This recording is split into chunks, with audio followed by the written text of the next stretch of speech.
Muy buenas tardes, bienvenidos a una nueva sesión de Charlando en el Forestal, acá en Espacio Forestal Merced 76.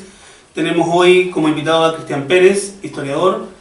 Vamos a hablar de su último libro, Viaje a las Estepas, que es una historia bastante distinta a lo que uno podría esperar. Comencemos por el principio. Bueno, ya todos te conocen, Cristian Pérez es un historiador, es autor de Vidas Revolucionarias, libro del cual conversamos en alguna oportunidad en otra charla cuando éramos más jóvenes. Ha colaborado por Un Rojo Amanecer, una historia de los comunistas chilenos del año 2000, en Promesas de Cambios, Izquierda y Derecha en el Chile actual del año 2003, y desde el 2014 se desempeña como investigador del Centro de Investigación y Publicaciones CIP, que es académico de la Escuela de Periodismo de la UDP. Cristian Pérez, bienvenido a esta charla. Muchas gracias por convidarme, muchas gracias a Queleo Forestal, es un agrado venir por segunda vez a hablar con ustedes. Y además me pone muy contento que tenemos una infraestructura nueva, un set muy lindo, a donde se puede hablar mucho mejor que en el anterior, diría yo. Sí, es más acogedor, pero nos faltan los libros, que es lo que nos gustaba. Bueno, sí. Algún día, vamos no a se puede tener todo en la vida. No se puede tener todo en la vida. Cristian, lo primero que me gustaría que nos contara, haciendo cuenta de que nadie lo ha leído, aunque no sé si alguno lo leyó, lo vamos a saber después cuando venga la ronda de preguntas. ¿De dónde viene la idea? Yo sé que cuando hablamos de tu libro anterior, que tu libro anterior sale citado acá, me da la impresión de que este trabajo viene de muy antiguo. Sí, es una historia, una microhistoria dentro de la gran historia que es la Guerra Fría en Chile. Eso es lo primero que podría decirte. Es una historia que yo venía persiguiendo desde los años 90, tal vez desde principios de los 90, por un poco de casualidad, porque en el campo donde yo crecí, y tuve mis primeros años de vida y hasta joven, tuve mucha vinculación con el campo por mi familia materna. Y en esa familia materna, mi abuelo era administrador de un fondo, que no era un fondo muy grande, pero un fondo muy productivo, y los campesinos que trabajaban con él, algunos de ellos tenían sus hijos, fueron a este viaje. Entonces, el primer acercamiento viene por ahí, por esta historia difusa que se comentaba respecto a que un grupo de jóvenes había ido a la Unión Soviética o a Rusia, como se decía, a estudiar, y las versiones iban cambiando respecto de quién y el momento en que se decía. Una era, de las que recuerdo, ¿no?, que ellos habían ido y estaban allá, perdidos, botados, desamparados, y había otra que era cruel, la encontraba yo muy tremenda, que decía que a estos muchachos los habían asesinado los militares antes de viajar. Sí, antes de viajar. Y esto es muy humano porque es lo recuerdo perfecto, es que un tío abuelo mío, muy vinculado con los latifundistas, muy de derecha, muy momio, una persona muy querible por mí, pero muy de derecha, él y sus amigos, que eran todos latifundistas de la zona, comentaban que estos muchachos habían sido asesinados. Lo que para mí, que era pequeño, era una imagen muy fuerte. Entonces, el primer verdadero acercamiento con esta historia parte ahí. Y luego, donde pude tener ya cierta viso de lo que había pasado con ellos fue, no sé, por ahí el 92, 93, cuando me encontré a un viejo dirigente de la Ranquil, de la zona de San Esteban, de la Concagua, y cuyo hijo había participado en esta aventura. Y este señor había estado preso después del golpe, había ido a Alemania, al exilio, y en Alemania se había reencontrado con ese hijo. Entonces él fue el que de verdad me fue comentando al principio que esto había existido, que la gente había ido a Rusia, y ya tuve ciertos visos de la realidad de la historia. Pero nunca la formulé por cuestiones de tiempo, ¿no?, de estas historias que uno a veces toma, ve y quedan en el tintero, como se decía antes, ¿no?, en el lugar de los pending. Hasta que cuando fui a la Universidad Diego Portales, cuando me contrataron allí, formulé un proyecto junto con María Elena Wood y Patricio Pereira de Wood Producciones para realizar una serie documental sobre la Guerra Fría en Chile. Y uno de estos capítulos, de esos capítulos, era esta historia. Y entonces allí sí, ya desde el 2014, 2015, la empecé a trabajar como en serio. Para los que no saben de lo que estamos hablando de Viaje a las Estepas, el nuevo libro de investigación de Cristian Pérez, que versa sobre 100 jóvenes, no vamos a decir niños porque las edades son muy disímiles, de eso también vamos a conversar con él, que el 4 de septiembre de 1973 se embarcaron rumbo a la ex Unión Soviética para hacer estudios de agronomía, todo lo que tuviera que ver con la tierra. Se supone que en una labor que iba a ayudar a la revolución que estaba haciendo Salvador Allende en Chile. Y esto, como ustedes pueden apreciar, el 4 de septiembre, el 11 ellos estaban recién llegados allá, vino el pronunciamiento. El pronunciamiento me gustó que alguien se atorara. Vino el golpe de Estado y estos chicos quedaron allá. ¿En qué condiciones quedaron? A ver, ellos llegan, mira, no está claro, ni ellos lo tienen claro, yo lo he dicho esto en otras ocasiones, si llegan el 10 o el 9 a Astirki, al internado en este pueblo que se llama Astirki, bastante difícil de pronunciar, cerca de Krasnodar, que es la gran ciudad. Esto es a unos 1400, 1500 de kilómetros de Moscú hacia el sur, en la zona de las estepas, por eso el libro se llama... O sea, era el campo, no la ciudad. Claro, era una ciudad pequeña, un pueblo todavía sigue siendo pueblo según lo que me han comentado, y ellos van a un internado, entonces están llegando a ese internado que es la escuela agrícola, que tiene internado, y viene el golpe. No sé si ellos llegan el día anterior o un día antes, bueno, no son capaces de asegurarlo. Eso indica del síndrome postraumático, ¿no? Del trauma, claro que sí. Significa estar llegado a un lugar y que te cambie para siempre el panorama. Entonces ellos llegan ahí y están haciendo sus primeros pasos por el pueblo, conociendo un poco, intentando adaptarse cuando se enteran por el golpe. O sea, se enteran que hay un golpe, que Allende cayó, y entonces quedan en la nada misma. Pues, quedan en el internado, pero el quehacer, como diría Lenin, es lo complejo después. Exactamente. Claro. Ellos además tenemos que considerar que es gente de campo, y no con mucho estudio, la mayoría, y que era para primer viaje, primer todo. Así es, son chicos y chicas, van cuatro mujeres en el grupo. Las edades fluctúan entre los 15 años, más o menos, y los 22, 23, podrían tal vez 24, los mayores. Habían chicos que tenían cuarto básico. ¡Wow! Sí, porque es gente de campo. Y en aquella época. Claro, y en aquella época donde en el campo los niños no tenían zapatos, ¿no? Que eso lo haces tú muy bien en la introducción, que me encantó y te felicito porque creo, no soy yo quien para felicitarte, pero me doy el gusto. De la introducción es de las mejores que yo he visto. Tú lo lees y quedas inmediatamente puesto para lo que viene. Te contextualiza toda la época, la vida de los chicos, el país, el mundo, la Guerra Fría, todo queda en una panorámica gigante y tú luego empiezas a contar esta historia y uno queda como, tráigame las cabritas. Bueno, esto es muy importante para mí porque Leo Forestal me ha dicho que escribo muy bien las instrucciones, eso es muy halagador, ¿no? Gracias. Viniendo de usted. Sí, bueno, bueno, estos chicos llegan y son gente de campo, esa es la primera característica. Son hijos de dirigentes, campesinos, hijos de gente de los sindicatos campesinos, más o menos vinculados a la política en el sentido de que algunos eran militantes de las juventudes de los partidos de la Unidad Popular. Otros no era una condición parece necesaria, pero sí era gente muy humilde y que veían esto como y lo era, ¿no? La oportunidad de su vida. Claro que sí. Claro, y sus conocimientos respecto del mundo son precarios. De gente que en muchos casos nunca había llegado a Santiago, menos tomaba un avión. Eso lo conversábamos ayer con uno de ellos. El avión era una cosa, y eso tiene que ver con el Chile de hoy, porque hoy parece que mucha gente viaja en avión.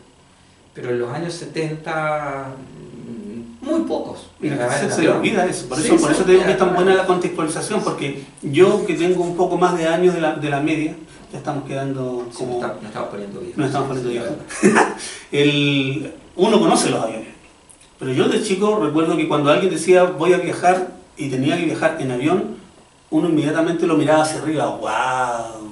¡Qué Sí. cosa más maravillosa! Me gustaría, pero yo no voy a poder, o yo no puedo en este momento, porque eran contados con los dedos de una mano los amigos de uno que viajaban en avión en aquella época. Sí, sí. Me acuerdo de las imágenes que tengo del campo. No creo que alguno de los padres, tal vez, de esta gente, haya tenido la opción de viajar en avión. Yo creo que si alguna vez viajaron en el tren, raramente vinieron a Santiago. Eso era... La gente no salía al campo. ¿Te acuerdas tú de este poema de Óscar Castro, el hombre que... Exacto. Sí, ¿cómo es el hombre? A ver, ayúdenme. El hombre que no vio la mar o que nunca conoció la mar. Eso refleja perfecto el inquilinaje. La gente que vive en el campo y que se muere allí. Entonces no salían. Era la vida. Claro, y estos chicos son los primeros que salen. Entonces es toda una aventura. Sí, porque tú narras en el viaje cuando ellos llegan a su primera escala, que no se bajan en Perú, pero sí todos están fascinados cuando llegan a La Habana.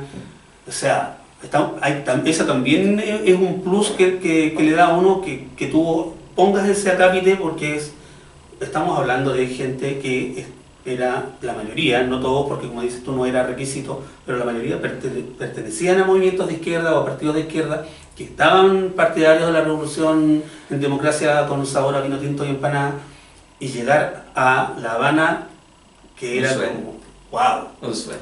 aquí esta es la cuna. Todavía es un sueño, ¿no? Por lo menos para mí. No es para muchos, lo que pasa es que hoy en día nadie lo reconoce, pero Sí, porque hoy día está de moda decir que todos queremos ir a Washington sí, bueno, estudiar un posgrado en Washington, Harvard. y hacer clases en Harvard. Sí, sí. Oh, se me salió. Cuando llegan, ellos llegan a Moscú, les hacen una recepción, ellos van como a un mundo, a otro planeta, los reciben con la alfombra roja, luego se van a este pueblito que dices tú también, solamente recepciones. Era todo una cosa casi idílica durante 3-4 días. Sí, los primeros 3, 4, 5 días. Y luego el mundo se derrumba, ¿no? Eso es la gracia de la historia, ¿no? Que todo explota. Y explota por un hecho que ocurre a... Yo saqué la cuenta, 14.000 ¿cuántos kilómetros son? claro, 14.000 kilómetros de distancia y del que no controlas, del que no puedes controlar. Y que nada, no saben. Absolutamente nada. Hay que considerar la información, cómo funcionaba en aquella época. Tú lo cuentas acá, que hubo algunos que se enteraron después, 3 días después, el día 13 recién están sabiendo con cierta noción de veracidad qué era lo que realmente estaba ocurriendo, primero por el asunto del lenguaje y después porque la información llegaba muy distante. Sí, ellos se van enterando de que algo ha pasado. Lo primero que saben es que algo pasó. Y lo que pasó en Chile es algo grave. Los rusos obviamente no hablan español, pero por la televisión rusa y por las noticias rusas saben que hay un golpe, que Allende es posible que esté muerto. No hay mucha certeza al principio, pero sea más allá del hecho concreto, de los detalles de lo que ha pasado, es algo grave para ellos. Y eso lo sienten. Y es tremendo. Es un shock enorme. Estamos hablando de jóvenes. Las edades eran entre... Más o menos entre 15, por ahí los más chicos, que necesitaron esto de... Permiso notarial. Sí, claro, permiso notarial de sus padres para poder salir. Y los más grandecitos deben haber estado un poco más de los 20. Pero habían algunos que tenían, como te dije recién, cuarto básico, y unos pocos habían terminado la educación media. Pero había muchos que estaban en escuelas industriales y estaban como en primero o segundo medio, ¿no? O sea, tenían más o menos 16, 17 años. Era un número importante de esa gente. Incluso hay que recalcar que ninguno había terminado la enseñanza media. Habían algunos, yo conozco por lo menos unos 4 o 5 que habían terminado, pero eran los menos. Eran los mayores y eran los menos. Y y también en el momento del caos, como digo yo, del shock, son también los más reflexivos, los más serenos, los que tienen más experiencia, porque la primera reacción de ellos, de todo el grupo, es pensar en sus familias, que gente vinculada con la izquierda, con los campos, que son los que han hecho los sindicatos, digamos. O sea, hay gente que obviamente va a ser perseguida por los militares o por los dueños en estas revanchas que se dieron, ¿no? Tú sabes que si en alguna los militares fueron brutales, los carabineros fueron brutales en la represión, pero donde más brutales fueron los campos. Esa es otra historia, ¿no? Sí, claro. Esa es otra historia que hay que contar. De un revanchismo salvaje, digamos, contra gente muy indefensa. Porque los campesinos no solo son campesinos, sino que además hay gente que no está muy vinculada con el Estado, que no tenía ningún tipo de protección, que no tenía dónde ir, dónde salir, que además tenían confianza con que los carabineros que habían visto, que habían conocido, podían tener ciertos rasgos de humanidad, cuestión que no se dio el día del golpe, y los días posteriores en general. Entonces, los chicos que están allá, los chicos y chicas que están en Astirki, están sumamente preocupados por sus familias en primer lugar. Y la preocupación es que en esta historia es doble, porque desde Chile la preocupación de las familias es saber qué pasó con ellos, porque no saben que han llegado a Moscú. Y hay que imaginar que en la misma situación que tú estás narrando, cómo es la vida en el campo, en aquellos días ir a preguntarle a un carabinero, oiga, ¿usted sabe cómo está mi hijo que está en Rusia? Ya te habían pegado el balazo. Es muy probable. No tenían ninguna posibilidad las familias de preguntar por sus hijos, y los hijos que estaban en Rusia averiguar sobre sus padres. Lo que veían eran imágenes que ahora todavía resultan tremendas. A mí, todavía cuando las veo y haberlas visto tanto, ¿no?, como el bombardeo de la Moneda, siempre sobrecoge. Sí. Pero fíjate que hay imágenes de personas asesinadas que están o en el río, o en las orillas del río, que a mí todavía me sobrecogen esas imágenes. Imagínate a ellos que están allá, que están viendo y que lo que están imaginando es que esa persona que no se ve los rasgos muy nítidos puede ser el tío o el dirigente del sindicato. Y es lo que dicen, oye, ese se parece a Juanito el dirigente del Arranquil. Y entonces viene de nuevo estas imágenes de histeria colectiva, ¿no?, de llanto, de desesperación. Pero si está Juanito, estoy dando un nombre ficticio, claro, obviamente, ¿no? Si está Juanito muerto, que era un dirigente reconocido, imagínate lo que puede pasar con las familias de ellos, que son todavía personas mucho menos vinculadas con el Estado y mucho menos protegidas. Entonces, eso de pasar esos primeros días ahí es tremendo. Pero ellos, cuando llega un momento en que tienen que decidir qué van a hacer, cómo seguimos con esto, y llegan a la conclusión de que en base a lo que hay, seguimos con lo que habíamos planificado, y ellos se quedan realmente estudiando. Y viene el choque, yo creo que uno de los choques más grandes, que es la barrera del idioma. Sí, ellos bueno, no tienen otra opción, ¿no? Fíjate que ahí es importante porque los rusos hacían, ¿cuánto?, 30 años de la Segunda Guerra, ¿no? Entonces hay mucha gente que ellos manejan muy bien la situación y llevan a gente excombatientes de la Gran Guerra Patria, como la denominan, y esa gente va a explicarles las circunstancias que ellos vivieron en la lucha contra los nazis. Ese lugar donde están había sido ocupado por la Wehrmacht y fue liberado de unas batallas sangrientas por el Ejército Rojo. Y entonces les contaban y los fueron convenciendo de que en realidad, si ellos querían en el futuro colaborar con el socialismo en Chile, con Allende, con la revolución, o al menos ayudar a su familia, lo único que podían hacer, o lo mejor que podían hacer, era estudiar. Era cumplir el plan para el que habían sido seleccionados. Igual es una... Sí, era muy sabio eso. Claro, una decisión dura, que uno la puede mirar como, wow, ¿cómo voy a hacer eso? Si no sé ni siquiera cómo están mis parientes. pero era como lo más lógico para no embarrarla más. Sí. Claro, para no... ellos pedían que los soviéticos los devolvieran al país inmediatamente y Les ayudaran a sí, la claro, contrarrevolución. que los llevaran a Cuba para entregarle armamento, una serie de ideas que son muy justificables en el momento, pero son muy reales. Sí. Imagínate qué podía hacer un grupo de gente en el Chile de, no sé, de diciembre de 1973, cuando estaba absolutamente controlado por los militares, ¿no? Pero los rusos se lo hacen ver, y ellos lo entienden, y comienzan entonces a estudiar, hacer el plan de estudio, y ahí vienen otros problemas, otras dificultades, porque una parte importante, más o menos la mitad por ahí puede ser, tienen muchos problemas con el idioma ruso. Y entonces no están como en condiciones de seguir los estudios que estaban realizando. Y tienen que salir del lugar e ir a otras partes de la Unión Soviética a hacer otras cosas. Entonces, esa es la primera gran división del grupo.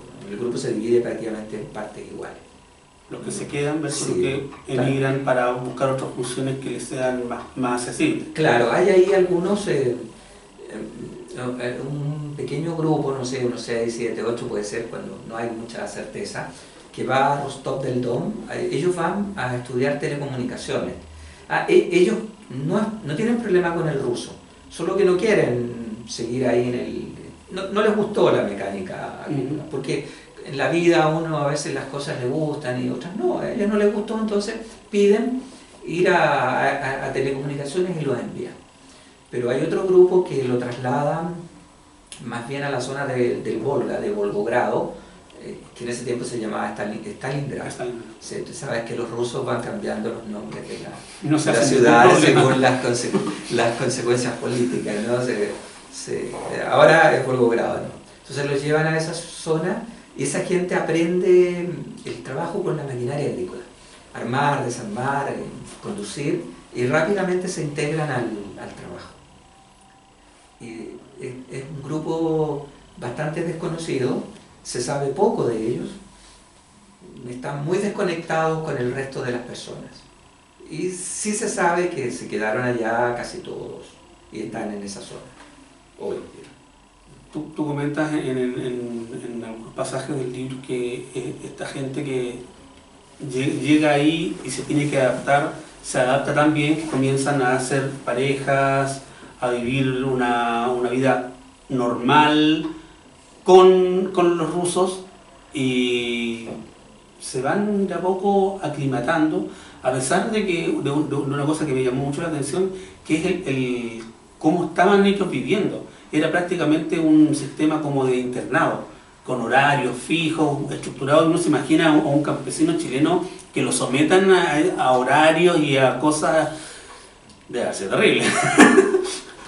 Bueno, en la Unión Soviética las cosas estaban determinadas, pues eso era un lugar de estudio, era un lugar donde tenían que tener cierta disciplina para cumplir los planes de trabajo y de estudio. Entre paréntesis, yo no sé si lo menciono en el libro, pero me parece que sí. Había estado un grupo de vietnamitas ahí antes. No sé si lo digo. Y los vietnamitas venían de la guerra e iban a estudiar. Y no tenían tiempo para otra cosa. Ni diversiones, ni salir, nada. Ellos estaban ahí en la escuela estudiando, y eso era todo. Cuando llegan este grupo chileno, que son gente son jóvenes, ¿no? También. Son jóvenes y son latinos, que no es poco, menos en los 70. Entonces, los jeans patas de elefante, y salir, pues. Y además, para un chico chileno del campo, las niñas rubias eran una tentación permanente, ¿no? En las salidas nocturnas, ¿qué cuentas tú? Bueno, ellos se escapaban, sí, ellos lograron, pero no es que los rusos no supieran, la gente del internado sabía de estas correrías, sabía lo que hacían, pero los querían. Los trataban muy bien. Sí, los trataban muy bien. Y era esta idea de que los soviéticos solidarizaban mucho con estos muchachos del campo, allendistas, que habían tenido que quedarse allí porque los militares habían dado un golpe tremendo. Entonces esa figura permanente los hacía quererlos. Sí, les ponían disciplina y hacían que cumplieran las normas en lo posible, pero esto se las arreglaban para salir, para pololear, para entrar con alcohol, pero los rusos los dejaban, esa es mi sensación. Sí. Era como que, sí, mira, los chilenos andan haciendo esto, pero bueno, si son pobrecitos, lo han pasado tan mal, están acá, qué sé yo, entonces dejémoslo nomás. Y había esa permisividad. Había mano blanda. Sí, una especie de mano blanda. Aparte que ellos tenían como héroe a Allende allá. Sí. Mucho antes que nosotros acá, Allende era un héroe para ellos. Sí, Allende era una figura muy importante que se unía a otra figura que fue central, que era Pablo Neruda. Claro, tú narras que ellos recitaban versos de Neruda. Así es. Los rusos. Me han dicho que pocos rusos de esa época, pocos soviéticos, no sabían algún poema de Neruda, traducido al ruso. Entonces estaba esta imagen de Neruda, está esta imagen de Allende, también de Luis Corvalán, el secretario general del partido, que era muy importante, preso, digamos, allá en Isla Dawson. Entonces está toda esta cuestión de solidaridad con el pueblo chileno, de solidaridad con la revolución chilena, y en Krasnodar y en Astirkin, ¿qué más solidaridad si están estos chicos ahí? Entonces ellos son el objeto de la solidaridad. Son como, mi padre decía, estas películas de vaqueros, ¿no? En que el jovencito de la película hace 1000 cosas y nunca le pasa nada. Bueno, eso eran ellos. Ellos eran los jovencitos de la película. Y los rusos, y las autoridades lo veían así, y el pueblo, la gente del pueblo todavía mucho más. Claro, esta señora que prácticamente adoptó a la chilena que estaba embarazada, le crió la hija, o sea, y es por amor al arte, ¿no? Sí, no estaba esta idea en la sociedad soviética de que las cosas de solidaridad se hacen por dinero. ¿No? Y tenían unas normas que para nosotros son casi chocantes, eso de cuando, ¿te acuerdas de ese capítulo cuando ellos van a trabajar y bueno, la pega es para 2 semanas, pero la podemos hacer en un día, hagámosla, y los retan, oiga, este trabajo está hecho para 2 semanas para que usted no se canse ni se sobreexplote. Así es, pues, así debería ser, ¿no? Que los seres humanos no vivieran para trabajar, como nosotros, que no tenemos horarios de trabajo y... Claro, porque ellos cumplen con el switch que tenemos de que hagamos la pega luego para que descansemos o para poder trabajar más y ganar más plata. Y ellos no, este trabajo está contemplado de que usted lo hace en 2 semanas y si lo hace en 2 semanas no le va a doler la espalda, no se va a enfermar, lo hace muy bien, tranquilo y todos quedamos contentos y se le paga una cantidad X. Sí. Usted la acepta, cumpla con la norma. Sí, esa historia está puesta ahí expresamente para entregar las concepciones del trabajo soviético, que yo creo que hoy están muy dejadas de mano con esta idea neoliberal de la productividad, de hacer las cosas rápido. Y en esa sociedad no era necesario cargar el vagón en un día. Se podía hacer en 15 y no pasaba nada. Esa era la idea, de que las cosas se tienen que hacer en el tiempo que tienen que hacerse, en el tiempo que corresponda. No es necesario apurarla. No es necesario matarse la espalda porque eso te va a dar problemas después de lumbago, de ciática, que al final vas a tener que ir al médico y el país va a gastar mucho más en recuperarte que si tú hubieras hecho el trabajo en el tiempo determinado. Y eso está así. Y yo creo que es una imagen muy linda, hoy día muy despreciada por los economistas neoliberales, diría yo, pero para mí muy valiosa. No dudé en colocar esa historia. Y queda muy bien puesto. Queda muy bien puesto, representa de cuerpo entero algo que debió ser y que lo estamos olvidando lamentablemente. Claro, que lo tenemos olvidado, diría yo. Sí. Pero en este trabajo tú entrevistaste mucha gente que lamentablemente no tenía todo claro. No tenía claro algunos porque, como dijimos, el shock postraumático fue muy fuerte. Otros porque casi no quiero recordar, es mejor... O simplemente porque no me acuerdo de lleno. ¿Fue muy problemático esa parte? Yo he escrito algunos libros, como tú sabes. He hecho un par de libros de memorias que no están ahí, no sé. Son memorias militantes, trabajé 2 memorias Sí. militantes en una serie que estamos haciendo con otra editorial. Con Seibo, sí. No, con Ventana Abierta. Con Ventana Abierta. Ventana Abierta. Pero estaba bien buena esa. Sí, vamos a hacer una serie queremos llegar a unos 10 libros, Wow. trabajando memoria, que es lo que yo mejor hago, que es el manejo de la entrevista, ¿no? La historia de vida, que es lo que a mí más me gusta y creo que es lo que mejor hago. Entonces, tengo experiencia con eso. Y esto fue lo más difícil que he hecho. Y tiene que ver con eso, diría yo. Con que una parte importante de estas personas no quiere hablar, o no quería hablar. Ellos llevaban tanto tiempo con esta historia, llevando esta historia a cuenta, que no era una historia porque no estaba relatada. Y tú sabes que si la historia no se cuenta, si no se escribe, no existe. Es como un mito. O tiene otro nombre. Es cualquier cosa, pero no hay historia. Entonces ellos cargaban las experiencias de sus vidas, pero no tenían ni la posibilidad, y luego cuando tuvieron la posibilidad, no tenían muchos la disponibilidad, es que no se acordaban, no querían. Muchos tenían, y esto es raro, pero también habla de la sociedad que hemos construido. Hay muchos que todavía tienen miedo de contar esto. Han pasado casi 50 años desde que se van, y al menos 30 de democracia, ¿no? Sí, democracia sé que se ríe. Con eso paso a ser profe bueno, ¿no? Claro. Bueno. Claro. Y yo creo que una democracia debería tener como uno de los valores fundamentales que todas las personas que viven en este país debían sentirse protegidas. Y ellos, algunos, tienen temor.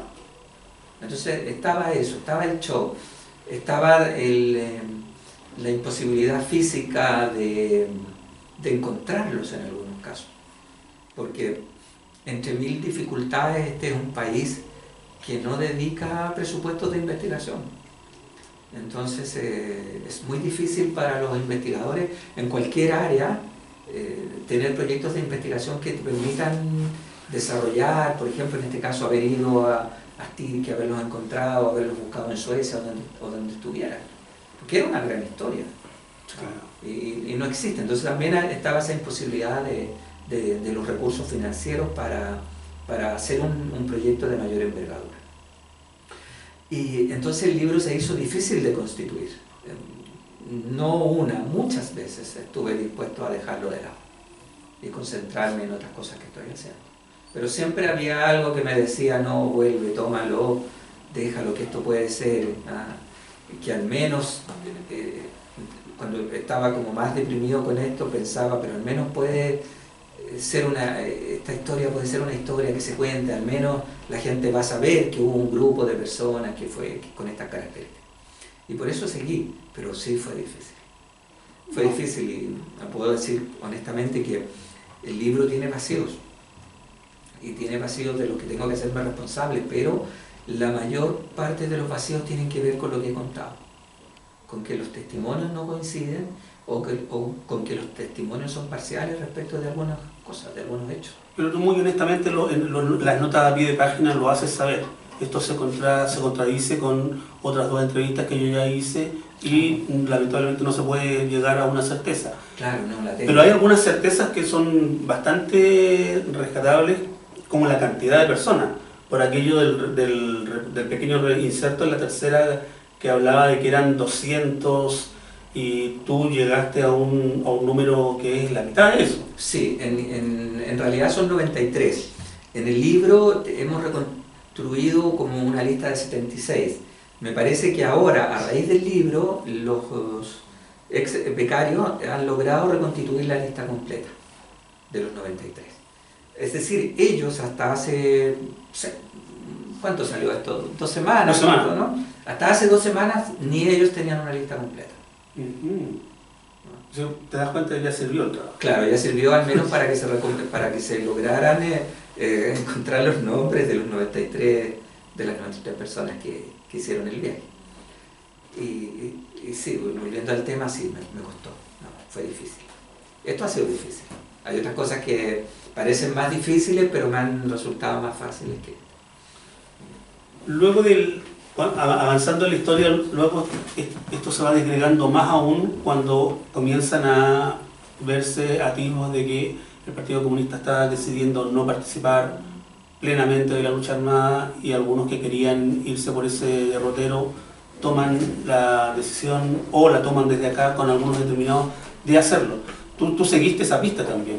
Sí, también seguí esa beta, porque había un número de personas que había participado de la política militar del Partido Comunista y consideraba que era una historia que también, que ya muchos conocida, ¿no? Ahí se han escrito libros y tesis, Rolando Álvarez ha escrito, nosotros mismos con los archivos del Cardenal hemos escrito de eso, yo mismo también antes.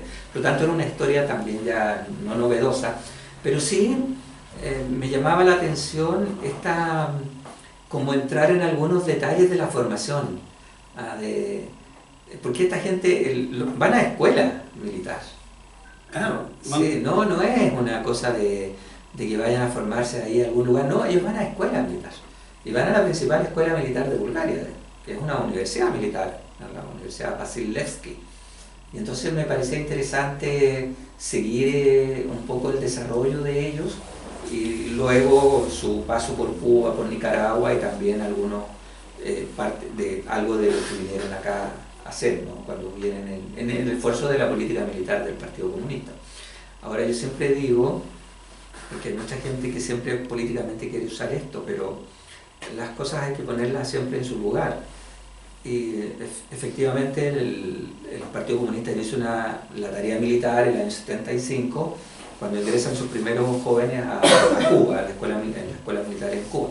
Pero eso pasa cuando las direcciones comunistas, son 3 direcciones completas, son asesinadas aquí. Entonces yo siempre digo, claro, los comunistas sí tienen política militar, forman gente, sí, pero lo hacen únicamente después que les han aniquilado 3 direcciones. Se dan cuenta que en el fondo lo están tratando de aniquilar. Claro, porque, y también, y a veces no se dice, yo creo que se debe decir, es que aquí la Junta Militar de Gobierno, como se llamaba, tiene una política de aniquilación de la izquierda. No es una política solo de restaurar un orden, volver y terminar con las colas, con las protestas. No es solo eso, hay una política deliberada de aniquilación de la izquierda, de aniquilar a los mejores cuadros de la izquierda chilena, o aniquilar a la mayor cantidad de cuadros de la izquierda chilena, es decir, hacerla desaparecer. Si por eso existe la DINA. Exacto. La DINA es un organismo de seguridad, pero es un organismo cuya una de sus tareas fundamentales es aniquilar a la izquierda. Entonces, claro, el Partido Comunista reacciona, se dan cuenta, analizan en Moscú, básicamente, Boris Ponomaryov es el de la tesis de que las revoluciones hay que defenderlas y del paseo histórico. Y luego de eso, el Partido Comunista Chileno, que ha sido toda su historia un partido muy democrático y reacio a cambiar la vía pacífica, digamos, porque ellos estaban convencidos de que en Chile la única vía que podía triunfar era la vía pacífica.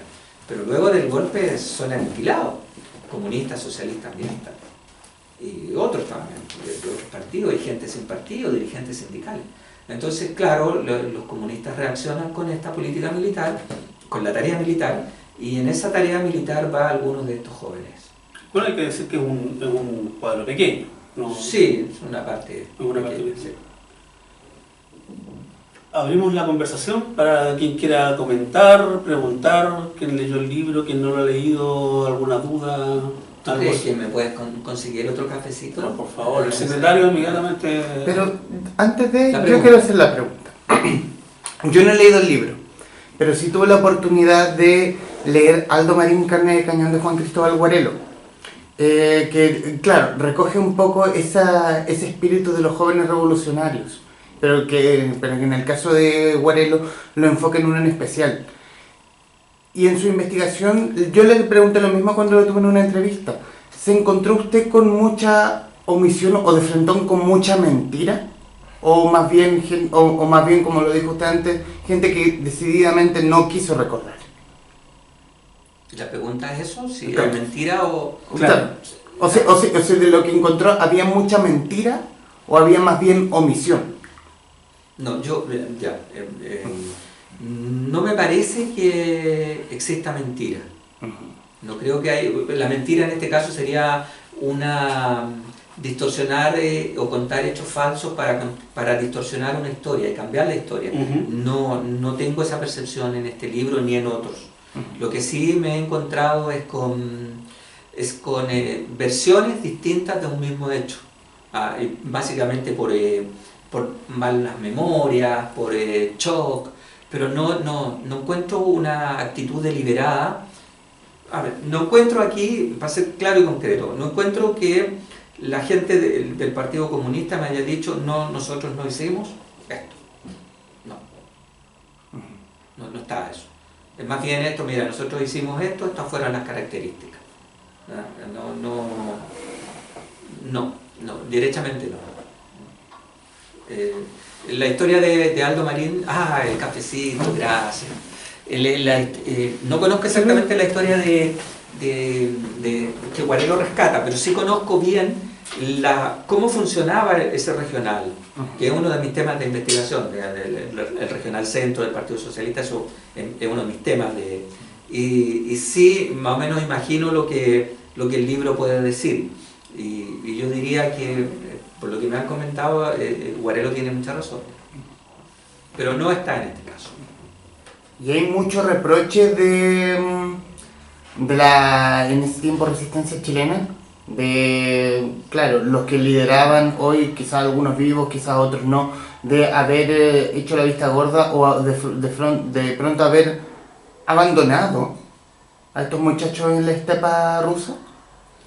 A ver, estos muchachos nunca fueron abandonados en la estepa rusa. Esa es la primera cuestión. Lo que pasa es que, por eso el título es varado, fue muy preciso, que es distinto. Nadie los abandona, ellos llegan a un lugar y tienen que quedarse ahí, que es diferente. Los partidos, puede haber una crítica respecto de la actitud que tenían los partidos respecto a ellos. Los partidos comunistas, básicamente, socialistas, qué sé yo. Pero el año 73, el año 74, el año 75, a la izquierda chilena la están aniquilando, queridos. 3 direcciones comunistas, 3 direcciones socialistas, aniquiladas aquí, hechas desaparecer. Entonces, las posibilidades que tienen los partidos de izquierda de tener alguna preocupación mayor por este grupo de jóvenes que además saben que están en un internado, que están estudiando y que no tienen muchas más necesidades, no es un tema fundamental. Ahora sí, desde Moscú, Carlos Toro y los dirigentes comunistas van de vez en cuando a la zona de Krasnodar, y los dirigentes socialistas como Hernán del Canto y Rolando Calderón también van. Pero no es que no está esa idea de que los abandonen. O sea, se hace lo que se puede. Tú lo has dicho mejor que yo. Se hace lo que se puede en las circunstancias que vive la izquierda.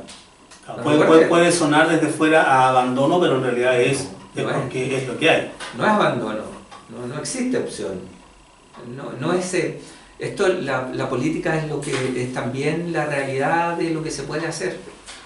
No podía ir un dirigente clandestino del Partido Socialista, salir de Chile burlando todos los aparatos de seguridad, burlar todos los aparatos de seguridad de Occidente, CIA, como MI, y todos, para llegar a Moscú y luego ir a Krasnodar. ¿Para qué? Para ver a estos muchachos y decirle, compañeros, formarlos ahí, decirle al Partido Socialista está con ustedes, los apoya. Era necesario arriesgar a un dirigente de la clandestinidad que vivía en circunstancias muy precarias aquí, para que saliera del país a verlos solamente a ellos. No, me parece que esa crítica no es una crítica viable, posible en este caso. Sí, desde Moscú iban de vez en cuando, no es que fueran también Ellos ya, después de que pasa el golpe, tienen un plan de estudio. Esa es su opción, tienen que quedarse ahí a estudiar. Y luego, cuando en el futuro existan posibilidades de retornar a la patria, van a retornar. Lo que sucede es que nunca se dan esas opciones de retornar a la patria como un grupo grande, porque a veces uno olvida, a veces nosotros olvidamos lo que fue la dictadura militar. Toque de queda, ¿cuántos años tuvimos de toque de queda? No sé, 14, 15, no sé, pero una cantidad. ¿Cuántos años tuvimos de DINA y después de CNI? Todos los años. Todos los años, ¿no? Nunca dejaron de ser. Nunca. Entonces terminó una y empezó la otra el otro día. Claro, ¿y qué posibilidades había de que este grupo, además que había estudiado en la Unión Soviética, entrara el año 85 a Chile? Cuando el año 84 tuvimos Jarpa y tuvimos de nuevo toque de queda. Y recuerden ustedes que tuvimos estado de sitio. El año 85, los allanamientos masivos a las poblaciones. El año 85 degollaron a los 3 profesionales por solo poner un caso. El 86, cuando viene el atentado a Pinochet y la internación de armas, y las represalias después asesinan a 5 personas en una noche. Entonces, ¿cómo es posible pensar que un grupo de chicos que ha estudiado en la Unión Soviética logre en esas circunstancias entrar legalmente al país? Los que logran tener pasaporte, que tienen que ir a Berlín, al consulado de Berlín, con Vera siempre en la discusión, ¿no? Por la Alemania buena y la mala, ¿no? La buena es la del este, pero tenían que ir al oeste a conseguir pasaporte. Pero venían de la Unión Soviética. O sea, tenían que pasar, no sé cuántos kilómetros hay entre Moscú y Berlín, pero mucha distancia. Tenían que pasar allí, luego pasar al oeste y convencer al cónsul que por favor les diera un pasaporte. Y algunos lo consiguieron, pero el pasaporte tenía una L que les permitía viajar por el mundo pero no volver a Chile. Esa es la realidad. Perdonen que haya dado el latero a lo mejor para las personas que me escuchan, pero esa es la realidad. O sea, todo lo demás es política ficción. Es que podría... No, eso no existe en la realidad. Y no existió. No, las cosas son como son, no como uno quiere que sean. ¿Cuándo tuvimos rearticulación de la izquierda en Chile? El año 83 recién, con las protestas. El año 84, a fines del 83 se forma el MDP, el Movimiento Democrático Popular, y ahí recién podemos hablar de que el Partido Comunista, el Partido Socialista y el MIR tienen cierta capacidad, pero no tienen capacidad para ingresar a un grupo de gente que además está estudiado y está en otras cosas también. Porque la vida, compañeras y compañeros, la vida sigue. O sea, ellos estudian y luego van a universidades algunos y otros se integran al trabajo, se casan, arman familias y la vida no se para. En circunstancias, lejos de la patria, igual sigues viviendo, igual sigues siendo joven, igual amas, igual sufres, pero es imposible para. Me contaba hoy una de las personas que, el libro no tiene tantos detalles, pero cuenta el caso, que regresó y logró sacar pasaporte ahí en Berlín, y logró llegar a Chile, muy protegido por la vicaría, con su esposa y sus 2 niñas, y cuando llega a la casa en San Felipe, lo primero que hay fuera de su casa es un auto de la CNI vigilando. Entonces, bien sabemos lo que fue la CNI, ¿no? Entonces ¿qué? Y era uno que venía, pero era un joven y su señora, eran 2 personas, no más. Entonces, las cosas no fueron fáciles. No fueron fáciles para ellos y para nosotros tampoco. No, claro. Por favor, adelante. Buenas noches. Bueno, no leí el libro, pero con lo que usted detalla, mi consulta es, de los 76 jóvenes que usted averiguó, ¿no hubo entre ellos algún desencantado? Por ejemplo, como le fue el escritor Roberto Ampuero, actual canciller, que se fue al exilio, parece, a Alemania y se fue a México, ¿no? Esta gente me parece que... Normalmente, o sea, en el desarrollo de su vida que... No, ellos yo creo que se mantuvieron, los que eran militantes de partidos siguieron militando hasta que volvieron a Chile, y una parte importante de ellos hoy día no milita. no milita en sus organizaciones, pero no tengo la sensación de que haya alguno de que se haya convertido en un UDI, por ejemplo. No, eso no lo he visto. Sí, están algunos críticos a los partidos, algunos piensan que ellos los partidos deberían haberlos ayudado más, que podían. Hoy no pertenecen, pero siguen siendo gente de izquierda, siguen votando por la centroizquierda. Claro. Algunos más desencantados que otros, y pocos militan, fíjate, eso es muy raro. Pero sí, una parte, por lo que yo he podido ver, una parte pequeña sigue militando. El resto, como la mayoría de los chilenos, no milita, pero no he percibido algún caso así. Hay un caso raro de una persona que podría, en el aparato militar, habrían pasado cosas raras con él, no puedo especificar porque no tengo certeza, tengo historias que no puedo corroborar, por lo tanto no están en el libro, porque también en esto hay que ser un poco riguroso. Sí, un poco riguroso, sobre todo cuando se trata de ese tipo de acusaciones con las personas, que tampoco pueden defenderse. Entonces, sería como el único caso que podría haber habido alguna especie de traición. Digo alguna especie porque no tengo certeza, ¿no? de los 93. Pero el resto no, el resto es gente que hoy día está fuera del país o está acá viviendo sus vidas, y una parte importante siento, y yo lo siento así, que han sido maltratados. Y no fueron maltratados por los rusos, los soviéticos los trataron bien. Porque se habla mal de la Unión Soviética generalmente, pero la Unión Soviética por estos chicos hizo todo lo que podía hacer. Y un poco más, diría yo también. Un poco más.